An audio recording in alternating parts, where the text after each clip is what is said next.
दोस्तों, welcome to my channel SR exam 21। दोस्तों, कई सारे अभ्यर्थियों की डिमांड पर आज हम एक बहुत महत्वपूर्ण टॉपिक लेके आए हैं, जिसको कहते हैं नंबर सिस्टम या संख्या पद्धति। ये टॉपिक लेखपाल के अभ्यर्थियों के लिए, TET, CTET, super TET, railway NTPC, RRB group D के अभ्यर्थियों के लिए बहुत महत्वपूर्ण टॉपिक है। दोस्तों, आइए देखते हैं। आइए दोस्तों, सबसे पहले देखते हैं नंबर क्या होते हैं, नंबर कितने प्रकार के होते हैं। दोस्तों, नंबर 3 प्रकार के होते हैं, जैसा कि आप देख रहे हैं। रियल नंबर, जिनको हम वास्तविक संख्याएं कहते हैं। दूसरा होता है इमेजिनरी नंबर, जिसको हम काल्पनिक संख्याएं कहते हैं। तीसरा है दोस्तों कॉम्प्लेक्स नंबर, जिसको हम सम्मिश्र संख्याएं कहते हैं। जो विद्यार्थी मैथ के साथ, मैथ स्ट्रीम से इंटर किए होंगे, उन्हें फर्स्ट ईयर में कॉम्प्लेक्स नंबर पढ़ने को मिला होगा। तो दोस्तों आइए देखते हैं रियल नंबर क्या होते हैं। जो संख्याएं माइनस इन्फिनिटिव से प्लस इन्फिनिटिव तक जाती हैं, अर्थात माइनस नॉन फाइनाइट से प्लस नॉन फाइनाइट के बीच होती हैं, उन्हें हम कहते हैं रियल नंबर। अर्थात जो भी आप नंबर सोचेंगे, माइनस में, प्लस में, कोई भी नंबर सोचेंगे, वो सारे के सारे नंबर रियल नंबर दोस्तों होंगे। फिर दूसरा होता है इमेजिनरी नंबर, इनको हम हिंदी में काल्पनिक संख्याएं कहते हैं। इनकी सिर्फ कल्पना कर सकते हैं, ये वास्तविक नंबर नहीं होते हैं। अर्थात जैसे आयोटा भी आपने इंटर में पढ़ा होगा। आयोटा, इसको बोलते हैं आयोटा। इसकी वैल्यू होती है दोस्तों -√1। -√1 दोस्तों इसकी वैल्यू होती है। क्या कोई ऐसा नंबर दोस्तों पॉसिबल है जिसका स्क्वायर किया जाए और -1 नंबर आए? नहीं। तो ये सिर्फ इसकी कल्पना दोस्तों की जा सकती है। तीसरा नंबर होता है कॉम्प्लेक्स नंबर, जब रियल नंबर और इमेजिनरी नंबर को मिला देते हैं। फिर से एक बार समझेंगे, जब रियल नंबर और इमेजिनरी नंबर को मिला देते हैं दोस्तों, तो एक तीसरा नंबर प्राप्त होता है, जिसको कहते हैं कॉम्प्लेक्स नंबर या सम्मिश्र संख्याएं। अर्थात अगर हम कोई नंबर लेना चाहें 5 + i, जहाँ ये 5 तो रियल नंबर है, क्योंकि ये माइनस नॉन फाइनाइट से प्लस नॉन फाइनाइट के बीच आ रहा है, और i ये काल्पनिक नंबर है, आयोटा है। ऐसे एक संख्या फिर से लिख सकते हैं 3 + 2i, क्योंकि 2i का मतलब 2 आयोटा, तो ये भी एक कैसा नंबर हुआ? ये रियल नंबर हुआ, ये इमेजिनरी नंबर हुआ दोस्तों। तो ये दोनों संख्याएं कैसे नंबर हैं दोस्तों? ये सारे के सारे नंबर कॉम्प्लेक्स नंबर हैं। आइए दोस्तों देखते हैं अब रियल नंबर कितने प्रकार के और होते हैं, आइए देखते हैं। तो देखिए दोस्तों, रियल नंबर 2 प्रकार के होते हैं, जिन्हें हम पूर्णांक कहते हैं और दशमलव संख्याएं कहते हैं। रियल नंबर 2 प्रकार के होते हैं, जिन्हें हम पूर्णांक और दशमलव संख्याओं में बांट सकते हैं दोस्तों। तो पूर्णांक क्या होते हैं?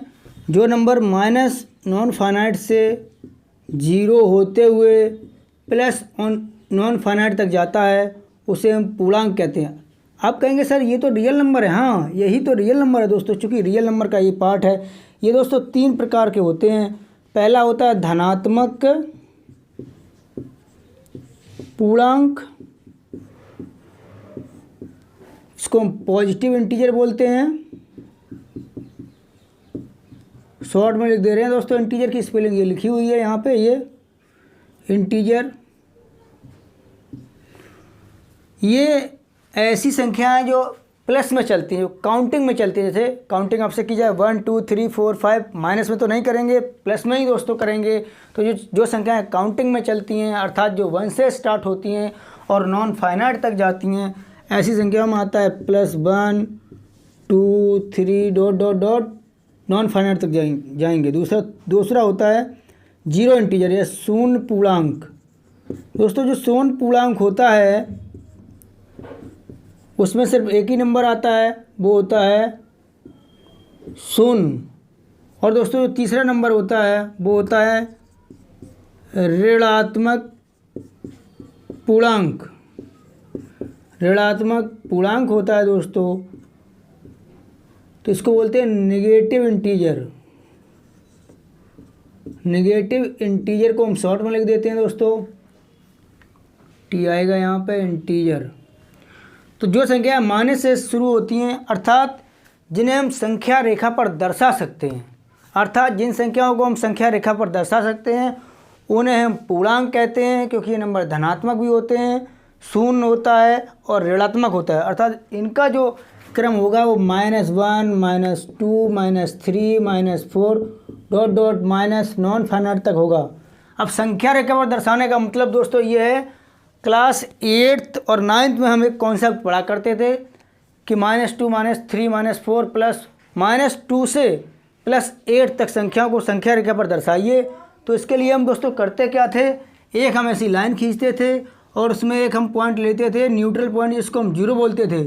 फिर यहाँ से माइनस में जाते थे, -2 -3 डॉट डॉट +1 +2 +3 +4।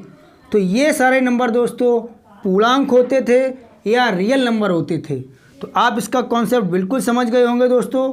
कभी कभी यहाँ से बहुत अच्छे प्रश्न देखने को मिलते हैं, जैसे पूछ देता है कि कोई एक नंबर दे दिया 3x की पावर n + 4 प्लस y की पावर 2n + 8 कहेगा, जहाँ n एक पूर्णांक या धनात्मक पूर्णांक नंबर है। तो बताइए वह छोटी से छोटी संख्या इन दोनों के मिश्रण से क्या बन सकती है। x और y की वैल्यू दोस्तों, x और y की वैल्यू वो देगा, वो हो सकता है x की वैल्यू 3 हो, इसकी वैल्यू 4 हो, इसकी 5 हो, इसकी 6 हो सकता है इसकी -2 हो, इसकी -5 हो। तो इस टाइप के सवाल जब आपके परीक्षाओं में पूछे जाएंगे तो हमें वहाँ पर पूर्णांक की नॉलेज होनी चाहिए। कहेगा धनात्मक पूर्णांक है या n एक ऋणात्मक पूर्णांक है। तो दोस्तों इसका कॉन्सेप्ट हमें बिल्कुल तभी से आना चाहिए। आइए दोस्तों देखते हैं पूर्णांक कितने प्रकार के और होते हैं, पूर्णांक से हम कौन कौन से नंबर और बना सकते हैं। तो दोस्तों पूर्णांक से 2 प्रकार के नंबर और बनाए जा सकते हैं। एक तो बनाई जा सकती है पूर्ण संख्या, जब हम शून्य पूर्णांक और धनात्मक पूर्णांक को मिलाएंगे। जब हम धनात्मक पूर्णांक और शून्य पूर्णांक को मिलाएंगे तो दोस्तों हमें संख्या मिलेगी, उसको बोलेंगे पूर्ण संख्या या होल नंबर हमें प्राप्त होगा इन दोनों के मिश्रण से। क्यों? क्योंकि होल संख्या जो होल नंबर होते हैं वो 0 1 2 3 4 5 तक जाते हैं, ऐसे जाते जाते जाते अनंत तक चले जाते हैं, अर्थात उसमें 0 भी आ जाता है। दूसरा हमें मिल जाएगा दोस्तों, केवल धनात्मक पूर्णांक से हम एक नंबर बनाएंगे, जिसको हम बोलेंगे नेचुरल नंबर। क्या बोलेंगे दोस्तों?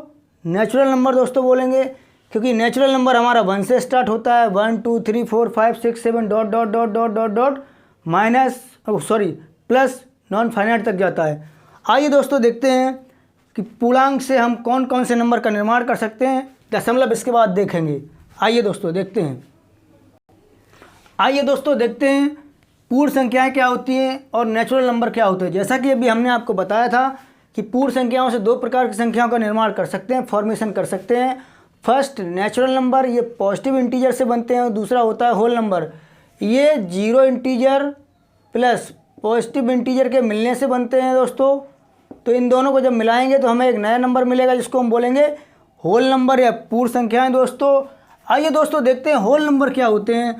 तो जब हम 0 से स्टार्ट करके और प्लस नॉन फाइनाइट तक जाते हैं तो हमें होल नंबर मिलते हैं, अर्थात जो संख्याएं 0 से स्टार्ट होती हैं और अनंत तक जाती हैं, अर्थात जो संख्याएं 0 से स्टार्ट होकर अनंत तक दोस्तों जाएंगी उन्हें हम कहेंगे होल नंबर या पूर्ण संख्याएं। पूर्ण संख्याओं में 0 जरूर सम्मिलित होता है, 2 3 4 ऐसे dot dot dot dot dot आप प्लस नॉन फाइनाइट तक जाएंगे। तो आप यहाँ पर देखेंगे 0 एक 0 पूर्णांक था, 0 इंटीजर था, और बाकी ये जो नंबर आ रहे हैं +1 2 3 4 5 6 dot dot dot dot plus non finite तक, ये सारे के सारे दोस्तों नंबर पॉजिटिव इंटीजर थे। तो दोस्तों हमें यहाँ पर होल नंबर की परिभाषा मिली कि जो संख्याएं 0 से प्रारंभ होकर प्लस अनंत तक जाती हैं उन्हें हम कहते हैं पूर्ण संख्याएं। आइए दोस्तों नेचुरल नंबर का कॉन्सेप्ट देखते हैं। नेचुरल नंबर क्या होते हैं? तो दोस्तों नेचुरल नंबर पॉजिटिव इंटीजर से बनते हैं, अर्थात ये सिर्फ 1 से स्टार्ट हो रहे होंगे, अर्थात इनकी हम स्टार्टिंग करेंगे 1 2 3 4 5 6 dot dot dot plus non finite तक जाएंगे दोस्तों। तो ये प्लस नॉन फाइनाइट तक जाएंगे, इसको एक नाम और दिया जाता है, इसको एक नाम दिया जाता है दोस्तों काउंटिंग नंबर। काउंटिंग नंबर्स यहाँ से क्वेश्चन कभी कभी आ जाता है कि काउंटिंग नंबर कौन से होते हैं, काउंटिंग नंबर कौन से होते हैं। तो दोस्तों जो काउंटिंग नंबर होते हैं वो 1 से स्टार्ट होते हैं और अनंत तक दोस्तों जाते हैं, 1 से स्टार्ट होके अनंत तक जाते। दोस्तों इसको नाम एक और नाम दिया जाता है, उसका नाम होता है Hindu aerobic number, Hindu Arabic number. तो दोस्तों नेचुरल नंबर को हम 3 नामों से जानते हैं। नेचुरल नंबर मतलब प्राकृतिक संख्याएं, काउंटिंग नंबर क्योंकि काउंटिंग 1 से ही स्टार्ट होगी, ऐसा तो नहीं है आप काउंटिंग 0 से स्टार्ट करें, 0 1 2 3 4 5 6 7 8 9 10, ऐसा नहीं होता है दोस्तों। अगर आपसे कहा जाए काउंटिंग स्टार्ट कीजिए तो आप 1 से स्टार्ट करते हैं, इसलिए ऐसे नंबर को हम काउंटिंग नंबर बोलते हैं। दूसरा है हिंदू एरोबिक नंबर। दोस्तों ये क्वेश्चन पूछ चुका है, टेट और सुपर टेट के विद्यार्थी इसको बहुत ध्यान रखेंगे, यहाँ से क्वेश्चन ऐसे पूछे जाते हैं। UPSSC ऐसे सवालों को अक्सर पूछता है। 2011 में ये टेट में सुपर टेट में ये क्वेश्चन पूछा गया है, जब पहली बार टेट हुआ था। हिंदू 1 से लेकर 20 तक की हिंदू अरेबिक संख्याओं का योगफल ज्ञात कीजिए। तो दोस्तों ये आपने जाना नेचुरल नंबर क्या होते हैं। अब दोस्तों देखते हैं नेचुरल नंबर कितने प्रकार के होते हैं। आइए दोस्तों देखते हैं नेचुरल नंबर कितने प्रकार के होते हैं। तो दोस्तों नेचुरल नंबर मुख्यतः 4 प्रकार के होते हैं। कितने प्रकार के होते हैं? 4 प्रकार के होते हैं। कंपोजिट नंबर, दूसरा होता है प्राइम नंबर, तीसरा होता है को प्राइम नंबर, ऑड नंबर और इवन नंबर। तो दोस्तों आप देखेंगे 5 प्रकार के नंबर आपको मिलेंगे देखने को। अभाज्य संख्याएं क्या होती हैं दोस्तों? जिनके केवल 2 फैक्टर होते हैं, सिर्फ 2 फैक्टर होते हैं, 2 गुणनखंड होते हैं। कौन कौन से? स्वयं और 1, अर्थात जो संख्याएं स्वयं सेल्फ और 1 से विभाजित होती हों, केवल 2 फैक्टर हैं, केवल 2 हिंदी में बोलते हैं गुणनखंड हों। तो दोस्तों ऐसी संख्याओं को कहते हैं अभाज्य संख्याएं होती हैं। ये कौन कौन सी होती हैं दोस्तों? आइए देखते हैं। कई बार क्वेश्चन पूछा गया कि 1 से लेकर 100 तक कितनी अभाज्य संख्याएं हैं, 1 से लेकर 50 तक कितनी अभाज्य संख्याएं हैं। तो आइए दोस्तों देखते हैं। 2, क्या दोस्तों एक अभाज्य संख्या है? क्या एक अभाज्य संख्या है? मैंने कहा केवल 2 फैक्टर होने चाहिए, केवल 2 गुणनखंड हों। आइए दोस्तों चेक करते हैं। 1 के केवल फैक्टर 1 ही है, एक ही फैक्टर, इसलिए इस श्रेणी में नहीं रखा जाता है। तो नंबर 2 होता है 2 से स्टार्ट। क्या 2 है? 2 को चेक करते हैं। 1 और 2, जी 2 है। तो 2 से स्टार्ट होगी। सबसे छोटी प्राइम नंबर जो होगी वो होगी 2, 2 3 5 7 11 13 17 19 23 29 31 37 41 43। अब दोस्तों यहाँ कुछ नंबर लिख देते हैं। 43 के बाद आएगा आपका 47, 47 के बाद 53, 53 के बाद 59, 53 के बाद 59, 59 के बाद 61, 67, 71, 73, 73 के बाद आएगा 79, 79 के बाद आएगा दोस्तों 79 मतलब 79, 83, 89 एंड 97। तो आप देखेंगे दोस्तों 25 नंबर हो गए होंगे। 1 2 3 4 5 6 7 8 9 10 11 12 13 14 15 16। आप देखेंगे 15 50 तक दोस्तों आपको नंबर जो मिलेंगे वो 15 होंगे। अब 1 2 3 4 5 6 7 8 9 10। तो अगर आपसे पूछा जाए 1 से लेकर 50 तक तो आंसर होता है 15, 50 से लेकर 100 तक तो आंसर होता है दोस्तों 10। तो ये क्वेश्चन 2 बार पूछे गए हैं। कई बार पूछे गए हैं कि 1 से लेकर 50 तक कितनी अभाज्य संख्याएं होती हैं, तो आंसर होगा 15। 1 से लेकर 100 तक कितनी होती हैं, तो आप दोनों को जोड़ के बता देंगे। टोटल हो गया 25, और 50 से लेकर 100 तक 10 अभाज्य संख्याएं होती हैं दोस्तों। ऐसे ही अगर आपसे पूछेगा 1 से लेकर 200 तक कितनी अभाज्य संख्याएं होती हैं, तो इसका आंसर होता है 46। कितना होता है दोस्तों? 46 इसका दोस्तों आंसर होता है। आइए देखते हैं नेक्स्ट संख्याओं को दोस्तों देखते हैं। दोस्तों देखते हैं भाज्य संख्याएं किन्हें कहते हैं, कंपोजिट नंबर किन्हें कहते हैं। तो दोस्तों इनका एक और नाम होता है यौगिक संख्याएं। यौगिक संख्याएं दोस्तों एक बात हम आपको बताना भूल गए कि जो प्राइम नंबर होते हैं उनको ऋण संख्याएं भी कहते हैं। प्राइम नंबर को रूढ़ संख्याएं कहते हैं। कभी कभी पूछता है कि 1 से लेकर 50 तक की रूढ़ संख्याओं का योगफल ज्ञात कीजिए। दोस्तों जो उत्तर प्रदेश एग्ज़ाम होते हैं उनमें ऐसे अक्सर सवाल पूछते हैं। जो यूपी SSSC के एग्ज़ाम होते हैं या टेट या सुपर टेट में भी कई बार ऐसे क्वेश्चन पूछे गए हैं। तो दोस्तों इसको आप ध्यान रखेंगे। अभी हम आपको नंबर सिस्टम का बेसिक कॉन्सेप्ट बता रहे हैं, अभी क्वेश्चंस की हम बात बिल्कुल नहीं कर रहे हैं दोस्तों। तो देखते हैं कंपोजिट नंबर, इसको यौगिक संख्याएं भी बोलते हैं, यौगिक संख्याएं भी बोलते हैं दोस्तों। तो क्या होती हैं आइए देखते हैं। जिन संख्याओं के 3 या 3 से अधिक गुणनखंड हों, आप फिर से एक बार समझेंगे कि जिन संख्याओं के 3 एंड मोर देन 3 फैक्टर हों उन संख्याओं को हम कंपोजिट नंबर कहते हैं। दोस्तों आइए चेक करते हैं सबसे छोटा कंपोजिट नंबर क्या होगा। जैसे कभी कभी पूछा जाता है सबसे छोटी सम संख्या क्या होगी या सबसे छोटी प्राइम नंबर क्या होगी, तो उसका आंसर दोनों का 2 ही होता है। 2 ऐसी नंबर है जो प्राइम के साथ साथ इवन नंबर भी है। आइए ऐसे ही चेक करते हैं सबसे छोटा कंपोजिट नंबर कौन सा होगा। तो मैंने जैसे कि परिभाषा में आपको बताया, डेफिनेशन बताया कि जिन संख्याओं के कम से कम 3 गुणनखंड हों और अधिक भी हो सकते हैं। तो चेक करते हैं क्या 1 होगा। 1 का अभी हमने चेक किया सिर्फ 1 ही गुणनखंड है। क्या 2 होगा, 2 के केवल 2 गुणनखंड हैं। 3 होगा, 3 के केवल 2 गुणनखंड हैं। दोस्तों 4 को चेक करते हैं। 4 लेते हैं तो इसका 1, 2 एंड 3 इसके 3 फैक्टर हो गए। कितने फैक्टर हो गए दोस्तों? इसके 3 फैक्टर मेरे सामने निकल के आते हैं। तो हम ये कह सकते हैं कि सबसे छोटा कंपोजिट नंबर 4 होगा, सबसे छोटी भाज्य संख्या 4 होगी। यहाँ से कई बार प्रश्न दोस्तों पूछा गया है। आइए इनको देखते हैं। तो ये संख्याएं कहाँ से स्टार्ट होंगी दोस्तों? ये संख्याएं स्टार्ट होंगी 4, 5 होगा नहीं होगा क्योंकि 5 के 2 फैक्टर हैं। 6 बिल्कुल होगा, 7 नहीं होगा, 8 होगा, 9 होगा, 10 होगा, 11 नहीं होगा क्योंकि जो प्राइम नंबर हैं वो निकल जाएंगे। उसके बाद जो संख्याएं बचेंगी वो सारे संख्याएं कौन सी होंगी? कंपोजिट नंबर होंगी। दोस्तों इसका आंसर यही है। आइए दोस्तों देखते हैं नेक्स्ट। तो दोस्तों अब देखते हैं सहवाचक संख्याएं क्या होती हैं। जिन संख्याओं का HCF 1 होता है, जिन संख्याओं का HCF सिर्फ 1 होता है, ऐसी संख्याओं को सहवाचक संख्याएं कहते हैं। क्या इसमें हमने प्राइम नंबर लिख रखा है? को प्राइम नंबर। क्या प्राइम नंबर का इसमें कोई रोल है दोस्तों? इसमें प्राइम नंबर का कोई भी रोल नहीं है। हमें कम से कम 2 संख्याएं चाहिए। इसकी परिभाषा होगी दोस्तों, जिन संख्याओं का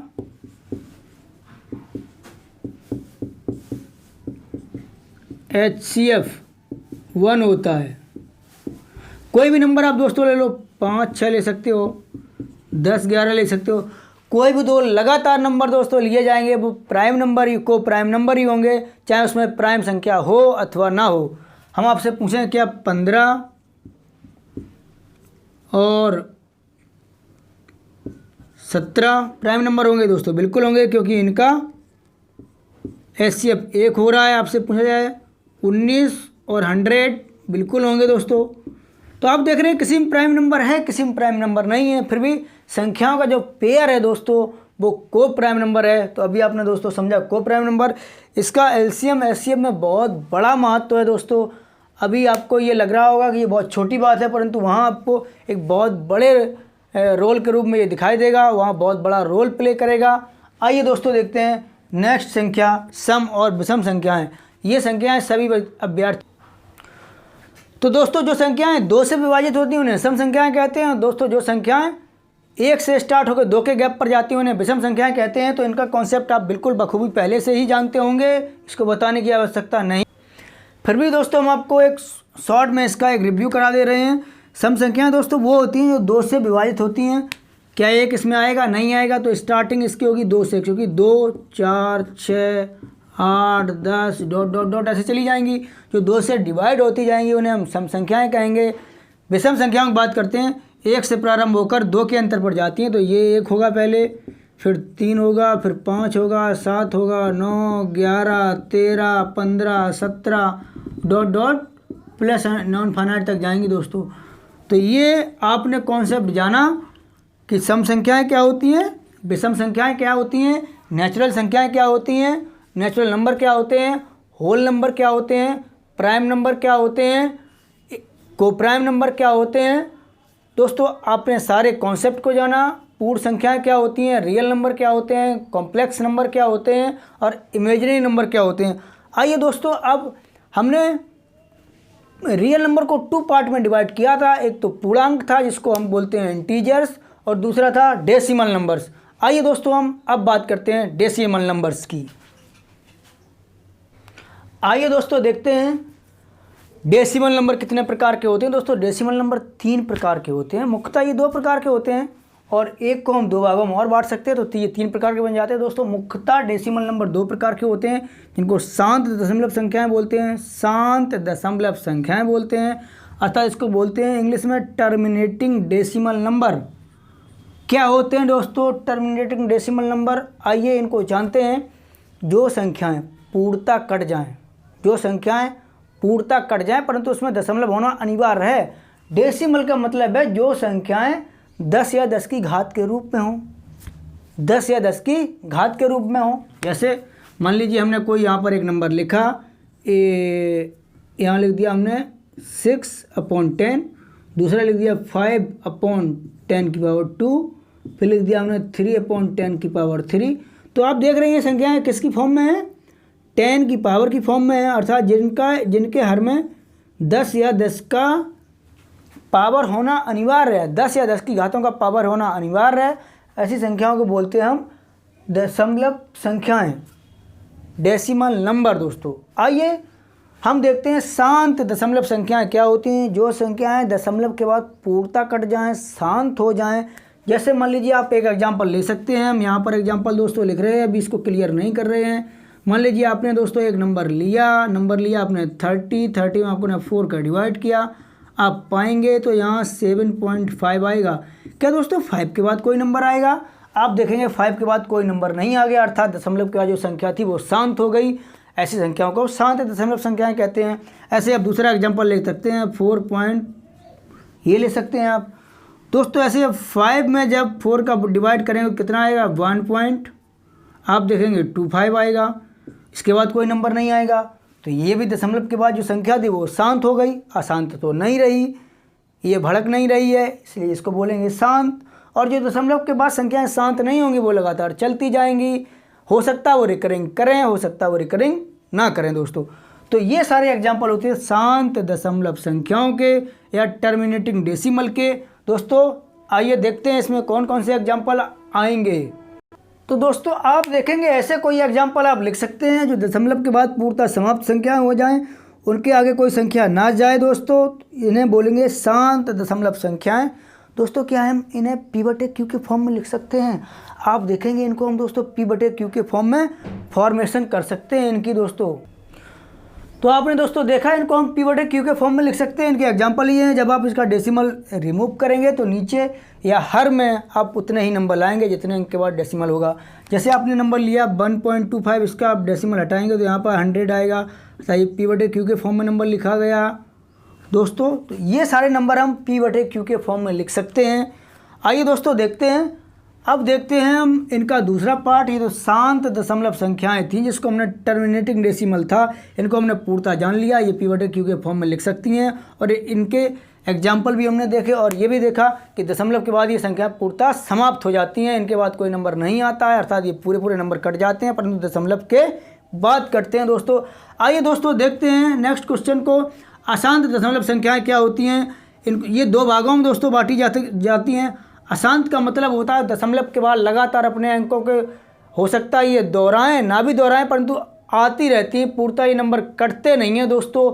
देखते हैं दोस्तों ये कितने प्रकार के होते हैं दोस्तों। ये 2 प्रकार के नंबर होते हैं, एक को बोला जाता है रिपीटिंग, और इसको हमने दोस्तों शॉर्ट में लिखने की कोशिश की है non terminating number, non terminating decimal. तो इसको हमने यहाँ पर शॉर्ट में NTD लिख दिया है, यहाँ भी दोस्तों इसको शॉर्ट में NTD लिख दिया है। तो ये 2 प्रकार के होते हैं, रिपीटिंग नॉन टर्मिनेटिंग नंबर, ये non repeating terminating decimal number.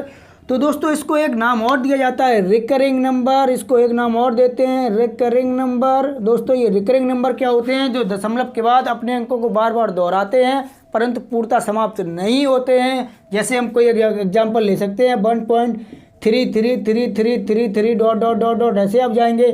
दूसरा आप एग्जाम्पल ले सकते हैं 47 डॉट डॉट आप जाएंगे। तीसरा आप दोस्तों एग्जाम्पल ले सकते हैं। अब 22/7 आप जब करेंगे तो 3 पॉइंट आपको नंबर मिलेगा 142, फिर आपको नंबर दोस्तों मिल जाएगा 857 दोस्तों, परंतु ये नंबर फिर से दोबारा आएगा 142857।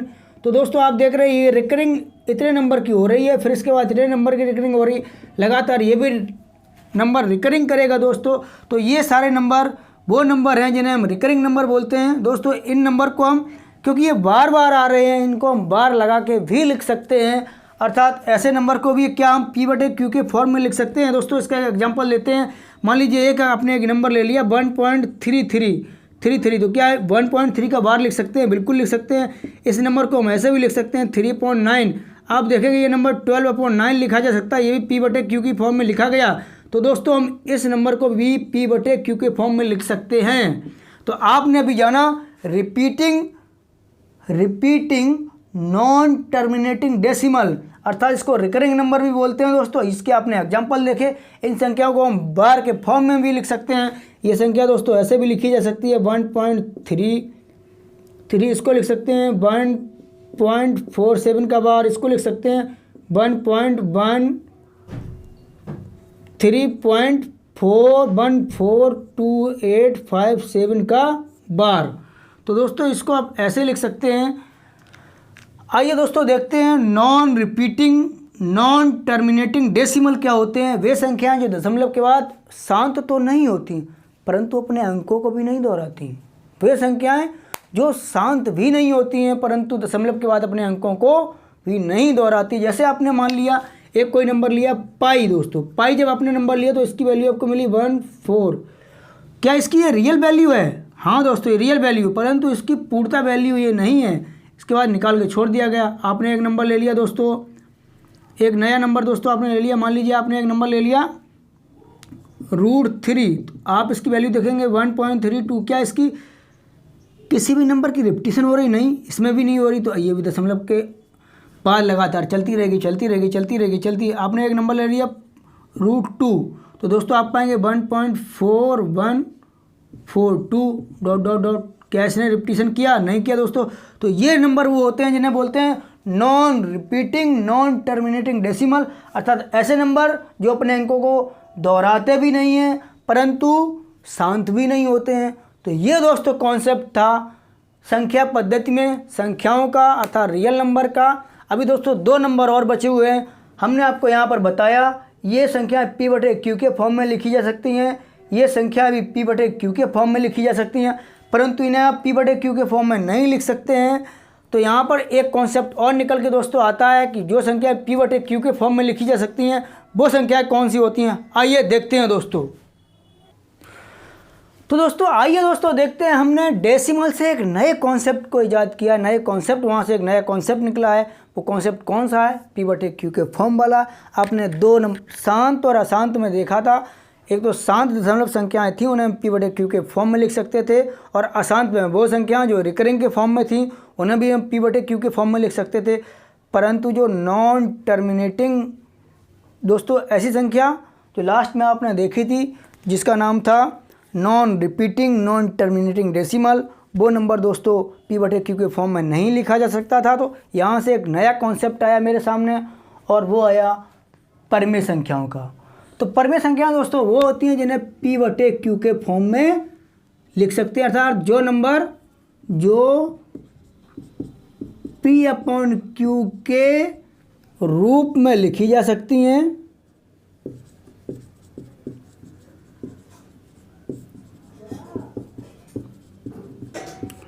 परंतु एक इसमें शर्त होती है Q is not equal to 0, अर्थात हर कभी भी शून्य नहीं हो सकता है। क्या अंश शून्य हो सकता है दोस्तों? बिल्कुल दोस्तों, अंश आप शून्य कर सकते हैं, अर्थात इसका न्यूमरेटर तो शून्य हो सकता है, 0 हो सकता है, परंतु इसका डिनोमिनेटर कभी भी शून्य नहीं हो सकता है, क्योंकि उन्होंने शर्त रखी है Q is not equal to 0 दोस्तों होता है। आइए दोस्तों देखते हैं भाज्य रेशनल नंबर कौन कौन से होते हैं। जीरो शुरुआत करते हैं। क्या जीरो हो सकता है दोस्तों? हो सकता है। इससे P/Q के फॉर्म में लिख सकते हैं।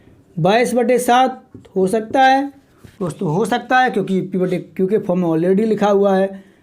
ऐसे नंबर हमने लिया 105 हो सकता है, इसके 1/1 लिख सकते हैं दोस्तों। क्या पाई हो सकता है दोस्तों? पाई नहीं होगा। अभी हमने देखा था कि जो non terminating non repeating number थे, जो जिसमें हमने पाई की वैल्यू रखी थी, क्योंकि पाई की वैल्यू इसमें आ रही थी 3.14 जो आ रहा था दोस्तों, परंतु इसके आगे इसको P/Q के फॉर्म में नहीं लिखा गया था, तो इसकी रियल वैल्यू नहीं है दोस्तों पाई की। इसको माना जाता है, इसको माना जाता है। जबकि आपने 22/7 की जो वैल्यू देखी थी, उसमें दोस्तों जो आ रहा था वो रिपीटिंग नंबर हो रहा था 3. उसके बाद 1 ... ऐसे नंबर आ रहा था। उसको हमने करके दिखाया था। नंबर जो हमारा आ रहा था 3.14 तो दोस्तों यहाँ तक आया था, परंतु 5, 7, 8 ऐसे नंबर जो आ रहा था वो पूरा नहीं आया था दोस्तों।